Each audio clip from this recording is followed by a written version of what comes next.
小王子，聖修伯利。6歲時，我看到一幅美麗奇特的畫，一條蟒蛇在吞吃一隻野獸。於是我拿了一支彩色的鉛筆，完成了我生命第一幅畫。我把畫作拿給大人看，我問他們：我的畫是不是很可怕？他們回答我說：一頂帽子怎麼會很可怕？我畫的並不是一頂帽子，那是一條蟒蛇正在消化一隻醬。為了使大人了解我的意思，我畫出蟒蛇的內部。大人們勸我放下那些畫，把興趣轉到地理、歷史、算術和文法上面。就這樣，在6歲的時候，我放棄了畫家這事業。後來我選擇駕駛飛機，但是我常用第一幅畫在一些人身上做試驗。若他回答這是一頂帽子，我就不再跟他談論蟒蛇、原始森林和星星。從此我過着孤單的生活，沒有一個可以真正談話的人。一直到6年前，我的飛機故障，迫降在撒哈拉沙漠的時候，當時我很孤單，比漂流在汪洋裏的遇難者更孤單。第二日天剛破曉的時候，我被一種奇異的小聲音叫醒，那聲音說：請你給我畫一隻綿羊。我從沒畫過綿羊，我為他重畫生平的第一張畫。這位小人兒一看就說：不，我不要一條裝有醬的蟒蛇。蟒蛇是很危險的，而且醬太大了。我住的地方很小很小，我要一隻綿羊，給我畫一隻綿羊。於是我畫了一張又一張，他都不滿意。我不耐煩起來，我亂塗了一陣，塗了這樣的一張。我丟給他說：這是箱子，你所要的綿羊就在裡面。我驚奇地看到這位年輕的審判官，他容光煥發地說：這個正是我所要的。你認為我應該給這隻綿羊很多草嗎？為什麼？我說：因為我住的地方很小很小，一點點就夠了。我給了你一隻很小很小的綿羊。他把頭挨近那張畫說：不像你所說的那樣小。看，他睡着了。就這樣，我認識了小王子。為了了解他從哪裡來，我花費了一段相當長的時間。你從哪裡來的，我的小人兒？哪裡是你的家？你要把綿羊帶到哪裡？我問他很多問題，可是他從來不理會我的問題。要是你乖乖的，我還要給你一條繩子，白天可以把綿羊綁起來，還給你棕子。我的建議似乎冒犯了這位小王子。他說：綁起來？多麼可笑的念頭！假如你不把它綁起來，它會到處亂跑，它會走失的。小王子嚴肅地解釋道：這沒有關係，我住的地方非常非常小。後來我有充分理由相信小王子來自外星，那顆行星是星球 B612號。這顆星球只在1909年被一位土耳其天文學家看過一次。我如此不厭其煩地詳細說明星球 B612號，並且告訴你它的號碼，乃是由於大人們的緣故，因為大人們喜歡數目字。假如你告訴他們，這位小王子存在的證明就是他很可愛。他笑了，他要一隻綿羊。當一個人想要一隻綿羊，這就是他存在的證明。大人將會鬆鬆肩，把你看作小孩子。但是假如你告訴他們，他來的那顆行星叫星球 B612號，這樣他們將被說服，他們不會再盤問你許多問題。大人就像這樣，不應該向他們過分強求。小孩子要對大人寬容。小王子的行星上住有一些可怕的種子，是巴歐巴樹的種子，猴麵包樹。行星上面的土壤常被它殘害。小王子告訴我說，這是有關紀律的問題。當一個人分辨出歐巴樹種子時，應該刻不容緩地把它除掉。這種工作很討厭，但很容易。幾天後，我慢慢了解小王子小小心靈的憂鬱生活。在那小小的行星上邊，他常常看落日餘暉。什麼時候他願意，什麼時候都可以看到落日的餘暉，因為只要把椅子挪移幾步就可以了。小王子說，有一天我看了43次落日。你知道，當一個人很憂鬱的時候，他就很喜歡落日的。這樣說來，看43次落日那天，你一定很憂鬱了。小王子沒有回答我，他卻不斷地問我一些問題。一隻綿羊，假如它吃灌木，它也吃花朵嗎？綿羊吃它碰到的一切東西，即使有芒刺的花也吃。是的，即使是有芒刺的花。原來小王子擔心他星球上那朵獨一無二的玫瑰花。在我們的行星上面，有位小王子需要安慰。我把他抱在懷裏，我對他說，你所喜歡的那朵花不會有危險的。我要給你的綿羊畫個嘴套，我要給你的花畫個護身罩。我不曉得怎麼說，我覺得自己很笨，我不曉得如何安慰他。眼淚的世界是非常神秘。小王子告訴我，有一天他的星球飄來一顆種子，不久萌出嫩芽花苞。原來是一朵玫瑰。玫瑰小心翼翼地選擇顏色，它一瓣一瓣地整理自己的花蕊。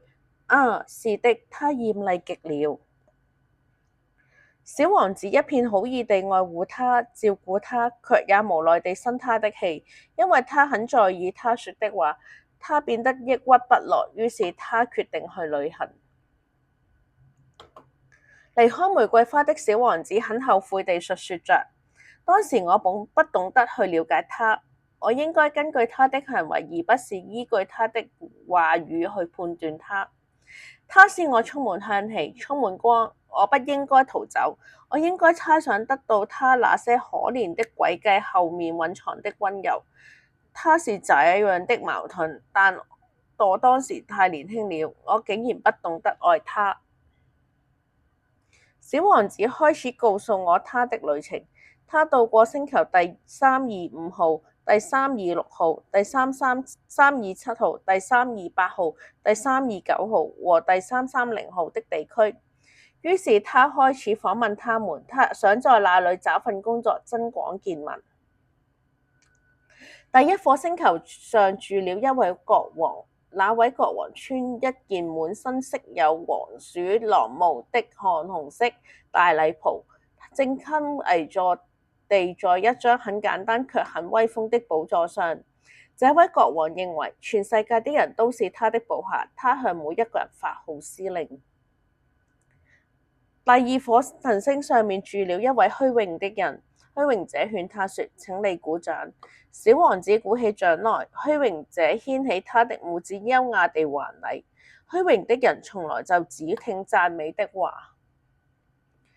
下一顆行星住了一位酒鬼。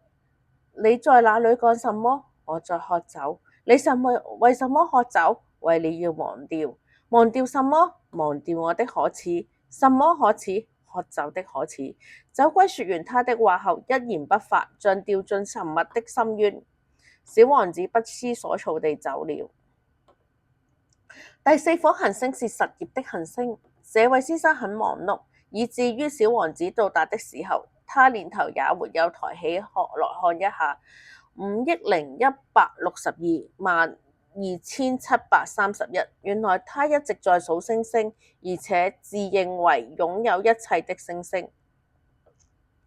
第五顆行星是很奇特的，它是所有行星當中最小的一顆，那裡只夠放一座街燈和一個點燈的人。小王子說：早安，為什麼你剛剛把你的街燈熄掉？這是信號。早安，點燈的人回答。信號是什麼？小王子問。就是熄掉我的街燈。晚安。但你為什麼重新把它點亮呢？星球一年比一年轉得更快，現在每1分鐘轉一次，而我連1秒鐘的休息時間都沒有。我必須每分鐘點一次，休息一次。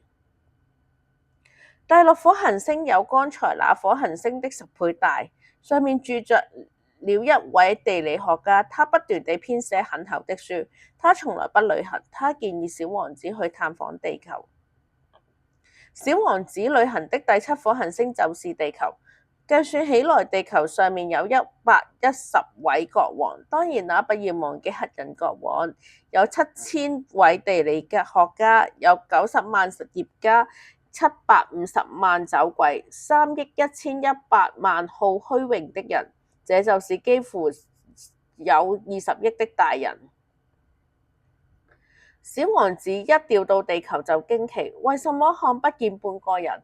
我生怕自己走錯了地方。當他看到有月光色澤的一個指環在地上蠕動的時候，他脫口而出：晚安，晚安。那條蛇說：我掉到哪個星球了？小王子問。在地球上，在非洲。那條蛇回答。蛇說：我能比一條船把你送得更遠。蛇又說：我可憐你，你這樣軟弱，孤單地站在滿布花崗石的地球上。我可以幫助你，要是有一天你很想念你的星球的話，我可以送你回去。小王子橫過地球沙漠，只遇到一朵花，一朵除了3片花瓣外什麼也沒有的花。